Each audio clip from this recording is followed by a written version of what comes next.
terms of synchronous lessons and teaching live with the students, one thing I do is I tend to one of the games we do is mimes. We do verb mimes. And I tend to put gestures and whatnot and back up my camera and stand up and do these funny gestures so they could identify the verbs that I'm miming. And what's really neat about that way of doing things is I have my chat window open, and I can see the students, considering that the etiquette online is to close your mic to make sure that there's not too much noise at the same time.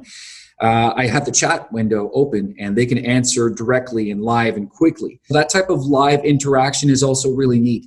Whereas, I'm giving them these visual cues thanks to the camera, and they can apply or show me their answers through the chat screen.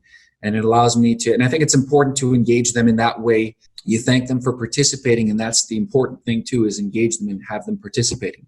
So in that way, the synchronous environment, the synchronous teaching is really neat, because you do get that immediate sort of contact and feedback.